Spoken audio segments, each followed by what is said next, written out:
This is Ready, Set, Reiki, a podcast about Reiki, the universal energy life force, from the curious beginner to the seasoned master teacher, welcoming all systems, all lineages, and all levels. Reiki is a journey and not a destination. And on this Ready, Set, Reiki journey, we refer to ourselves as guides rather than hosts, as we too are traveling, supporting each other, and learning on this Reiki journey as well. And with that said, I am your guide, Tracy Seawright. And joining me on this journey today is Claudia Milligan. Now, after years of keeping life under control, Claudia's 29-year-old son, David, passed and left her scrambling for ways to stay in contact. That need opened doors to the mystical and the uncontrollable, which led her to becoming a Reiki master, a medium, and an author. Letters to David, Following My Son into Spirit, is the account of her continuing relationship with her son David and her experience opening to the mysterious. Claudia, welcome to Ready, Set, Reiki. Tracy, thank you so much for having me today. And what a wonderful foundation, what a wonderful opening up, which is a good term, because Reiki can open up the door for so many things. Has for me, has for many I know. When my son passed, as you mentioned, I was debits on the left, credits on the right, crystals in the garbage, nonsense, just nonsense, total nonsense. But if you believe in it, okay. And then I need to do something different. I found here that I do what I do as long as I think that works for me. Even if it doesn't, as long as I think it works for me, I'm going to keep doing it. But somebody said, you need to go see a Reiki medium. I didn't know what Reiki was. I had a vague idea of what a medium was, but I had no interest and a whole lot of pain. And I had enough pain that I was willing to try even a Reiki medium. So a little bit about my background. I learned how to keep things under control, even as a child, but all through my life. I was happier with the black and the white. I was happier when everything added up. I was happier if I could fix something. And a lot of Reiki for me and spirituality has not been about fixing anything, but maybe the lady in the mirror, and I found that as I changed for the better, everything in my life changed for the better. Even the people, even if they didn't change, all of a sudden they were starting to look better and better and better, kinder and kinder and kinder. And maybe just, she must have had a tough life instead of something a little less positive. So I guess that's who I was. And, sometimes I really am grateful for the pain in my life, because that's what moves me. I've heard that the only difference between a stepping stone and a stumbling block is how I use them. And so when I had to do something different, I did. Okay, I don't believe in this Reiki nonsense. I don't even know what it is. You described it to me, and it really doesn't make sense, not in my world, but I'm hurting. And so I'm going to try. And so I sat on a chair next to a love seat, and there was a Reiki medium from Ireland who told me about her third eye, which I thought was hysterical. And I didn't know, but I was starting to feel a little bit of peace. And with the energy in the room, I was aware of 3 circles, almost like a snowman of energy to my right that I just knew was my son. And, so often I hear the question, well, how did you know that? I just knew. And she took me into her room. The table was there, the incense, the candles, and the peace. And I had not felt that peace for a long time. And I thought, I still don't know if this is for me. But for once in my life, I thought, but I'm going to try it and see, because maybe it is. And the beginning of Reiki for me was beginning to open that door into the check the maybes. Don't limit myself to the absolutely positively sure I can do this. And so I found when I returned once a month, and she gave me Reiki each time. And I remember maybe the second time I was there, I already knew the drill, so I was cool. I knew that she started with my head by holding my head and then moved down my body, hovering. And sometimes she would touch my feet, sometimes she wouldn't. So I knew the drill. I was comfortable, but she was holding my head and holding my head and holding my head. She didn't know how to do this, apparently, way too long. And I finally needed to know why she was doing that. And I opened my eyes to ask her about it, and she wasn't holding my head. She was down near my ankles. What's that? What's what? I thought you were holding my head. Oh, no, that's David. He came in when I started. Well, it's hard to argue with feeling pressure on my head. And things started happening that had no other explanation. And they happened mostly in the energy of Reiki. So after about a year of that, I did Reiki 1. Somebody had told me it'll help you open up to the energy of spirit, to the energy of your son. And I think if somebody would have said, if you buy a pink elephant and feed him in your backyard, it will make you closer to your son, I would have had a pink elephant in my backyard. So I signed, I showed up, I learned.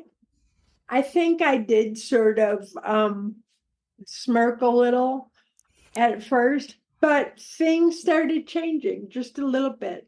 And I remember with Reiki 2, I thought, oh, this is going to be way better.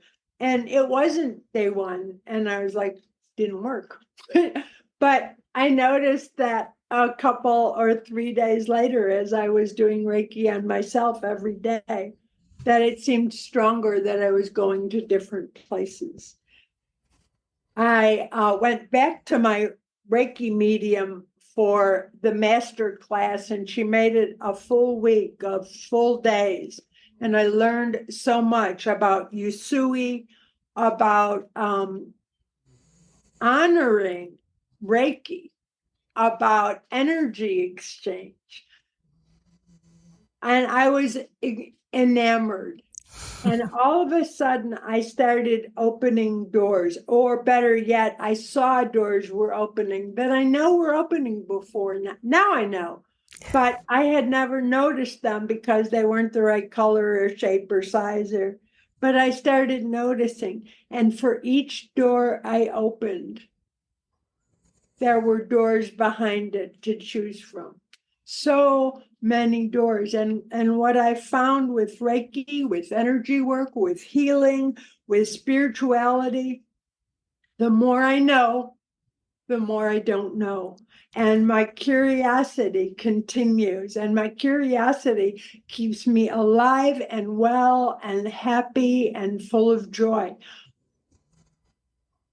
Where else can I get that? I couldn't get that anywhere else. Wow. I have I have done Reiki for one person for pay. I found out I didn't like it, not doing Reiki, but doing Reiki for pay.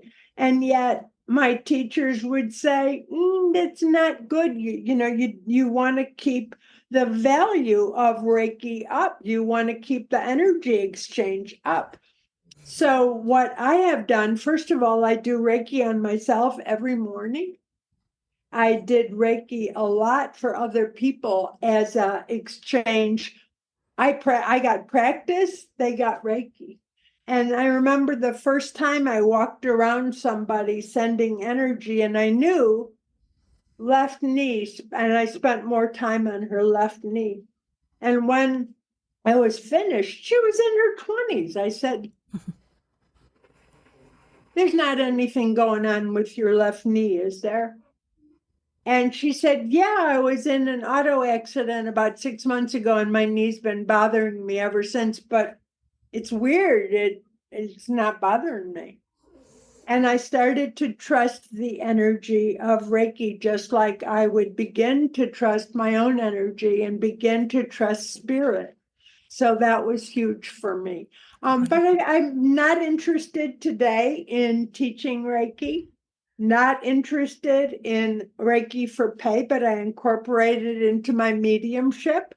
I do just a few minutes of Reiki. I explain it to them. I tell them what it is. And, for me, I just tell them it's removing what doesn't work for you and bringing in the good, because you don't want to walk around like Swiss cheese. And then they laugh and the energy goes up and it's awesome. Very And good. I did find that when I remove the negative energy and I don't fill it in, I get up, I go to the grocery store and somebody's irritating me because they're in a bad mood. But so I've learned to fill in those spaces with love, with light, with healing, with joy, with clarity, with whatever. Wonderful, wonderful. Thank you for telling us a little bit about yourself. It's great. So, would you say that you found Reiki or Reiki found you? Whew. I wasn't looking for it when it came. Does that answer your question? That would be a perfect question. Okay, I guess it found you. Very good, Yes, very it good. did. Uh-huh.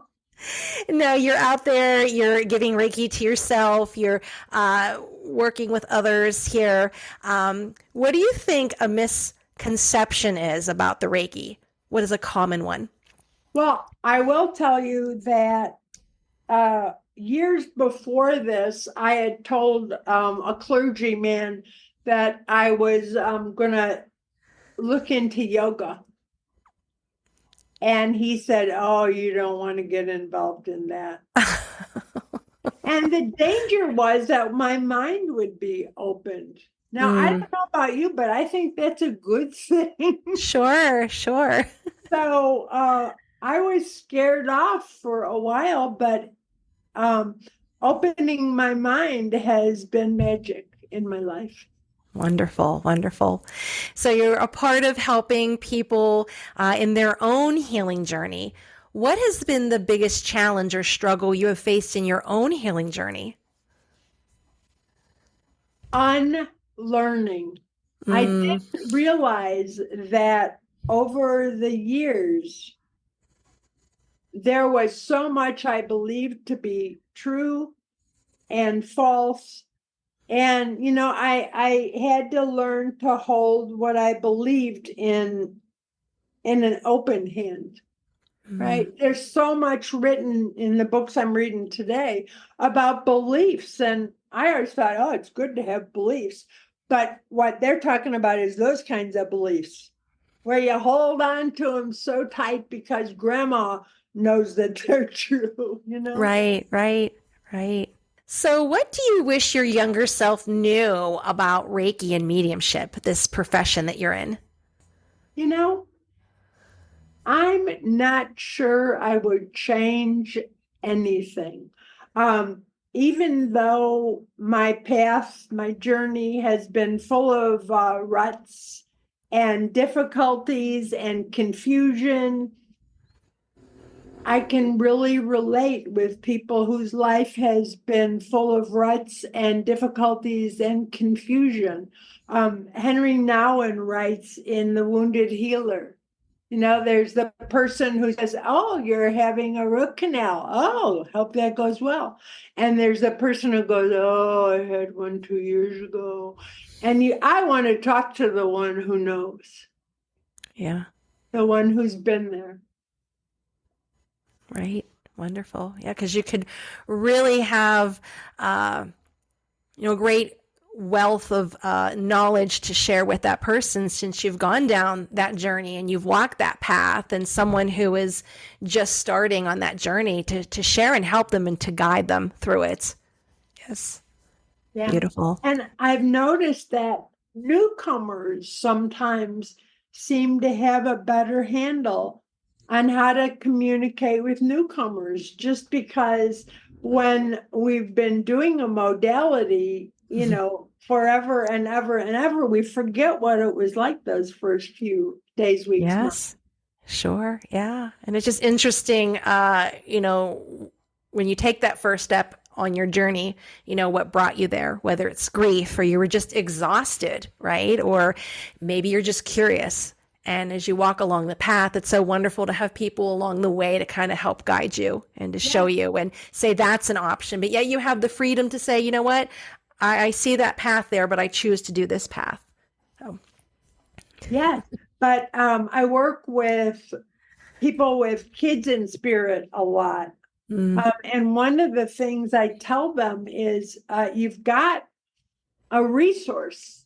And it doesn't have to be a kid, a sister, right? Sure. But when I would say, David, I really want to learn about trance, show me a good teacher, all of a sudden somebody would be doing a free demonstration. Mm-hmm. And I'd check that person out, and then they would offer a class, or it was so easy once I just started asking for help and paying attention. Absolutely.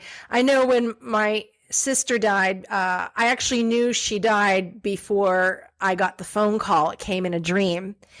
And that particular day, it was becoming kind of my mission to bridge that connection between earth and heaven so that I could talk to her. What could I do to raise my vibration so that I could hear you? I could see her in dreams. That's all how I was communicating with her. But what could I do to heal myself to get to that point where I can hear her now? I can feel her now. And that was just part of my journey and how to make that connection. Beautiful. And that was the goal for me as well. It was funny because I've heard about visitation dreams, heard about it. Mm-hmm. At a little over 7 years, I still have not had a visitation dream from David. And at one point, 2 years in, I said, hey, what's going on? Where's the dreams? And because we talk pretty freely now, very freely. And he just said, Ma, what more do you want? And it's true, because we have a way of communicating that so far doesn't include the dreams, but we talk freely. I'm aware of his presence. I write to him every morning, and I write from him every morning. So he's probably right. What more do I want? What do you want? Yeah. And it's interesting. Everyone's gift, so to speak, will be different. I can see her in dreams. The sign, my business is Feather Sister, so she would leave feathers. And if there is something that she needed me to know, she's actually connected. And so my father has passed as well. They'll give message to my friend who is a medium. She can see them. And she's like, your dad's here. Like, we'll be talking on the phone. And I'm like, okay, because I wasn't seeing. Like, it was almost playing charades with each other. I haven't figured out the language yet, or what they're trying to show me. So, Tracy, for you, what's the connection between your sister and your dad, and like Fred Astaire and Ginger Rogers, that kind of music? Because as you were speaking of them, yes, I was really aware of those two behind you. Behind me, yep, two peas in a pod. Yeah. Well, I'm sure if she's behind me, she's giving me rabbit ears. So,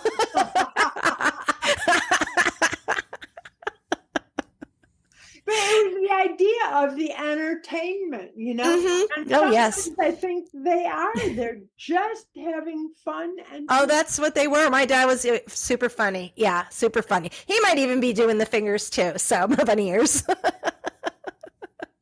Very good. So you have spoken a little bit about that first Reiki mediumship practitioner or master that you went to, and you're working on yourself with yourself Reiki. When it's time for you to get like an energetic tune-up, what are some qualities that you look for in a Reiki practitioner?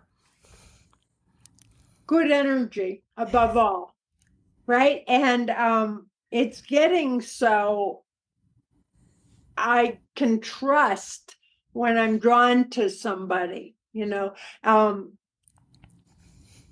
I trust my intuition more and more and more. I was at a spiritual conference, and I was signing my book, and there was a woman across from me with the pink hair, the whole 9 yards, but she had an energy that just came off her. And whether the feeling that I want is peace or whether it's that excitement and that joy, I'm going to be able to find it now. We know what we need. Mm-hmm. Or we say we're our own best teachers. Listen to that inner teacher within you. Absolutely. So what advice would you give someone who's just entering this profession of Reiki or mediumship? Please keep your eyes open and your heart open and just trust. Just go on and trust. Take a risk. Don't be afraid to be bad at something. Enjoy. Beautiful. What books do you recommend? Oh, wow. Okay. So I think my favorite book right now, Letters to David, Following My Son into Spirit.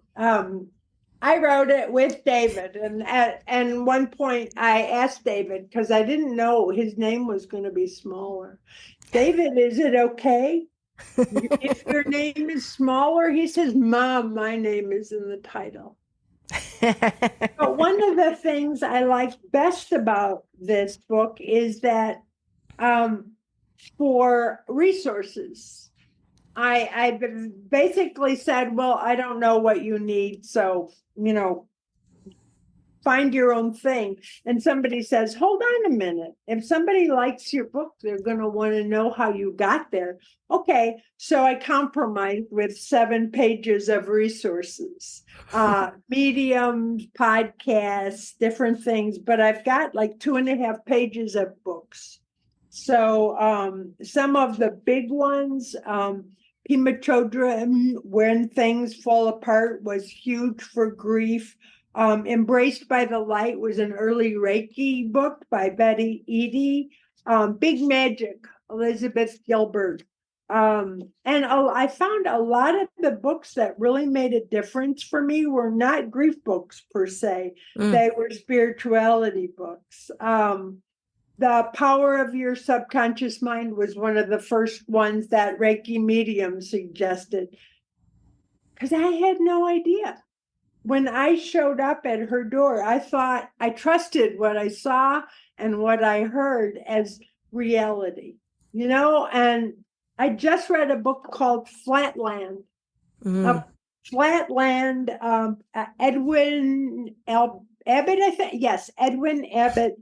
And it's a story about a man in the second dimension that meets somebody in the first dimension and can't figure that out. But then he hears about the third dimension. And the story is how hard it is to see beyond our own level of knowledge. So, but the books are out there, and you will be drawn to the books you need if you keep your heart open and just keep asking. And when somebody's eyes light up, when they're telling you about a book, well, why did you like it?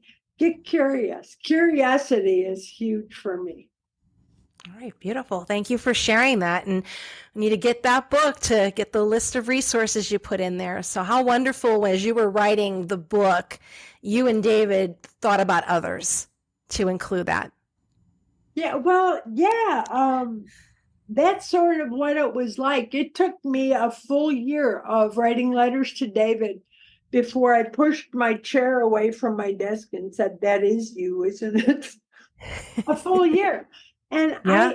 I would prefer if people could get through that first, I don't believe this, a little Hmm. quicker, you know? Yeah. Oh, I know. I know. I've published a couple books, and my sister was always kind of in awe of that. And after she passed, I knew she wanted me to write a book about her, but I wasn't like, wanting to put the effort at that time into it.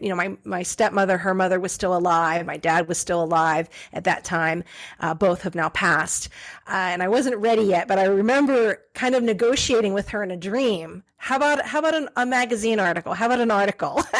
So I woke up one morning and it poured into me, and I sent it off, and it got into the Reiki News magazine. And when people were reading it, my husband even said, "Did you write this?"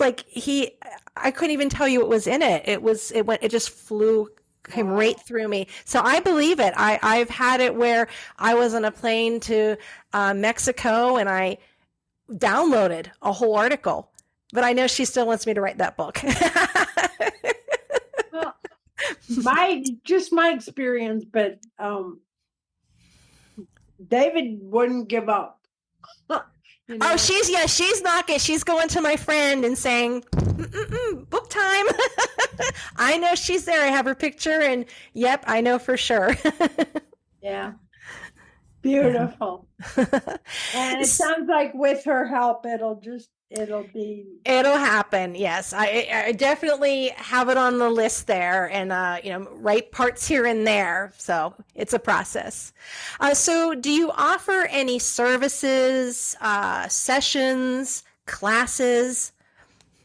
Right now, I am doing one-on-one medium sessions or two-on-one. That's mostly what I do. I will tell you that when I started learning mediumship, I would have the communicator. He's not over there, I get it. But the communicator would say, "Let me talk." Mm. And no, that's not how we do this, but I did learn, thank goodness, that spirit knows more than mediumship teachers. And so I started being open to it. And the spirits can almost always speak through me, and I keep thinking, I'm making this up. And then the sitter will say, "Oh my gosh, when you said this." And I'm learning that the spirit can do just about anything. And Anything. yeah, again, you talked about what do I wish I knew a while ago. I wish I knew that the only limits there are the ones that I make up. Very good. I've done many small groups. I like a group of 10 because that way I know everybody gets a short reading, so I can do those. I do teach, mentor, but so far I like one-on-one. I just like the energy there. It's perfectly fine. My website is www.hellofromhome.com. You got to put dashes, hello-from-home.com. And if you have any interest, let me know.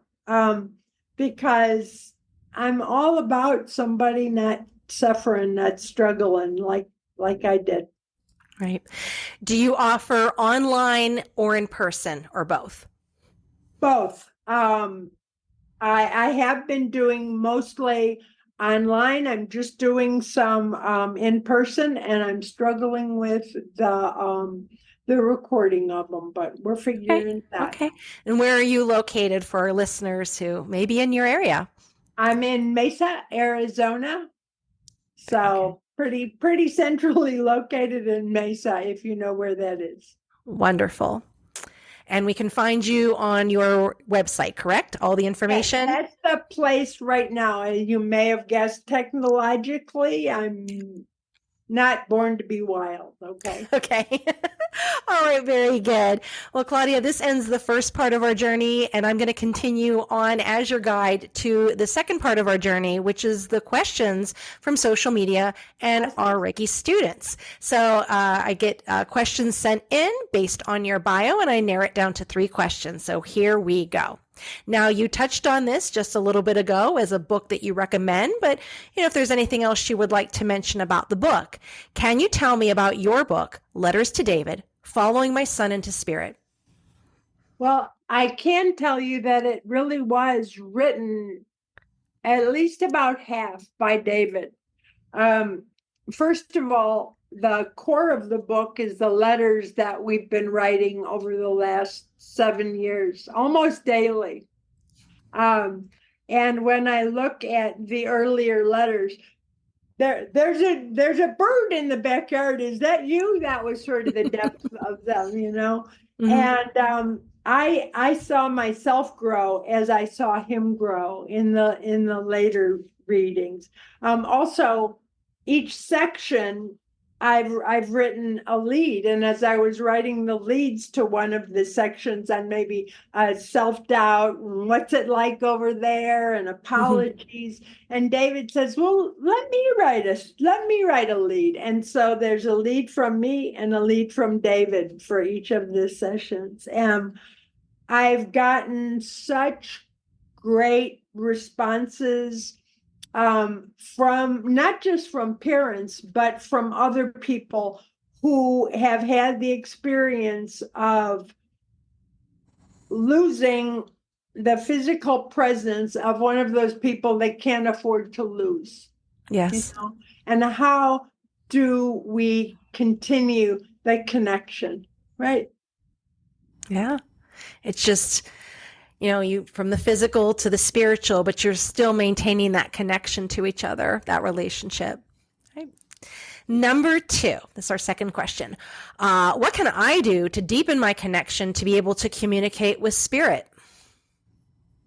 I can tell you how I can, but what I found is that just like one person will connect with one friend in one way, another person, they're different people. It's going to be different connections. Some love to write or to speak. A lot of the moms will say, my kid never talks to me like yours does. Do you talk to him? Oh, I talk to him all the time, every day. Okay. Do you ever sit down and shut up and listen?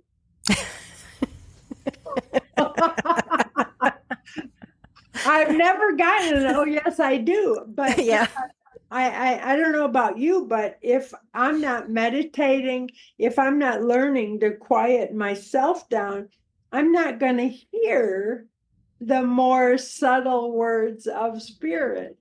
Spirit doesn't bang on my door. Spirit says, hey, I'm here. And so I have to be willing to throw out all those thoughts about whether I return to the library book. Right. Very good.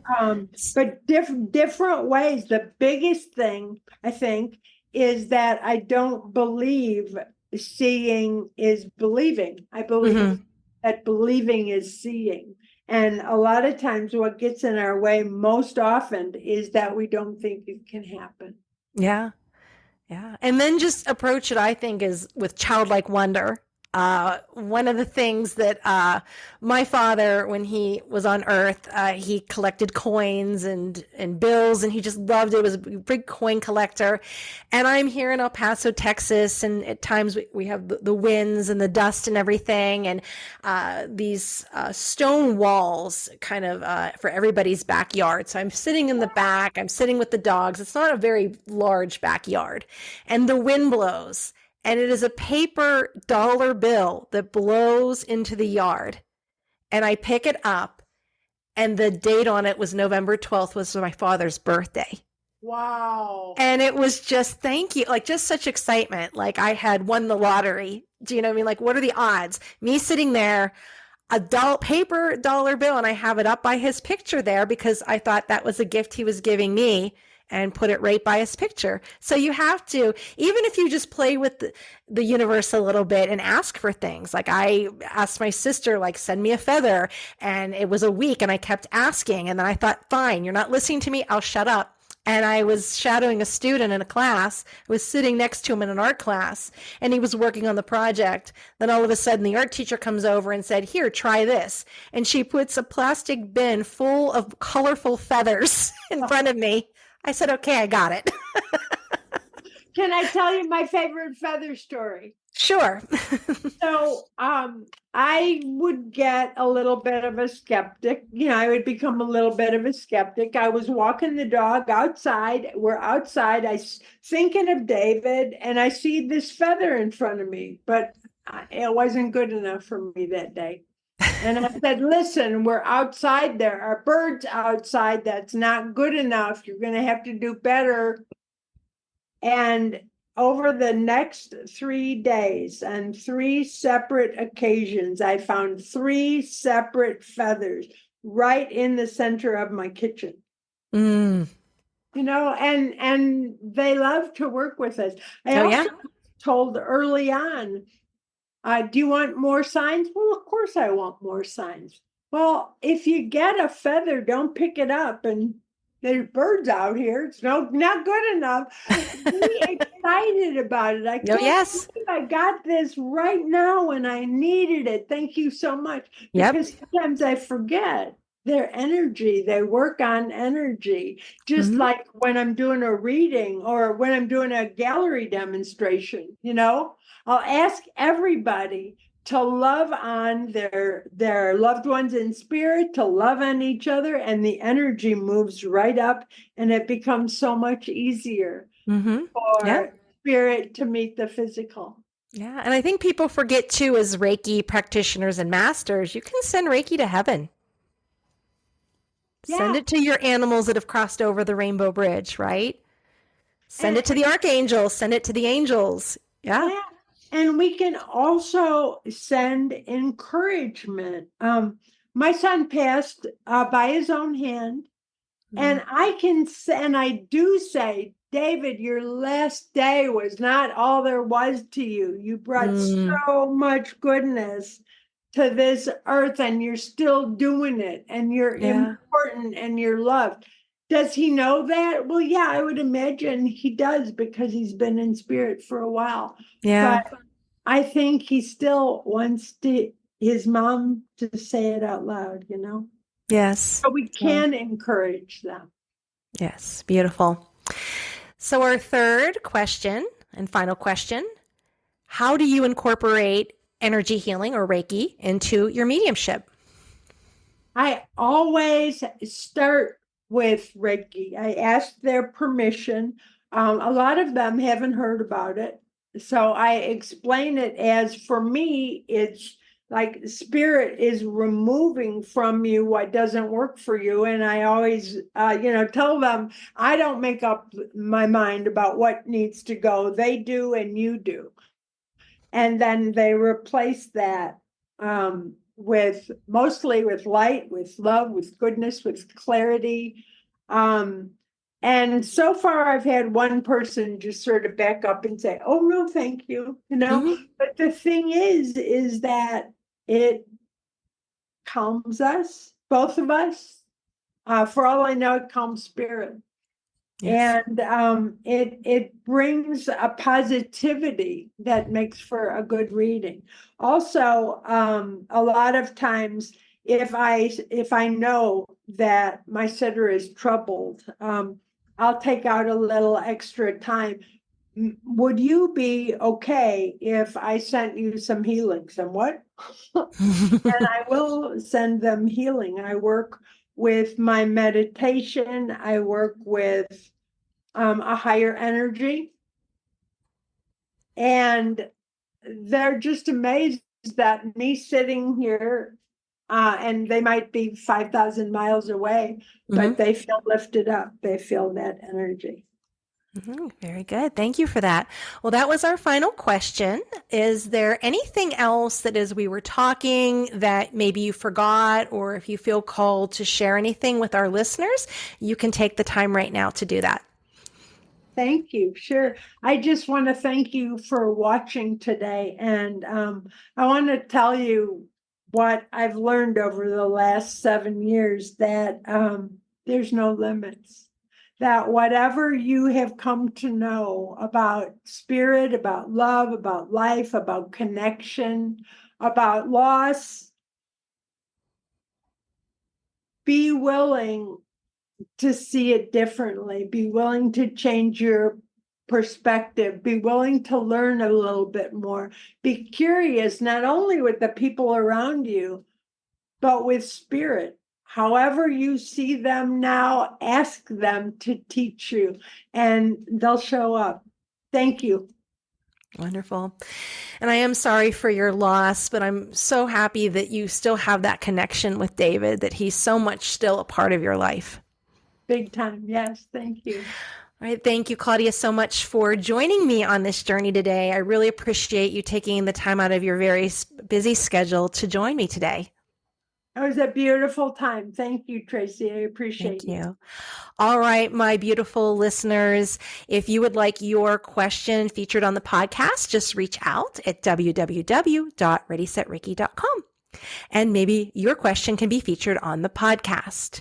Also, check out Feather Sister Wellness that offers a variety of yoga classes, yoga trainings, Reiki, and Reiki trainings at www.thefeathersister.com. I'm Tracy C. Wright, and this has been Ready, Set, Reiki.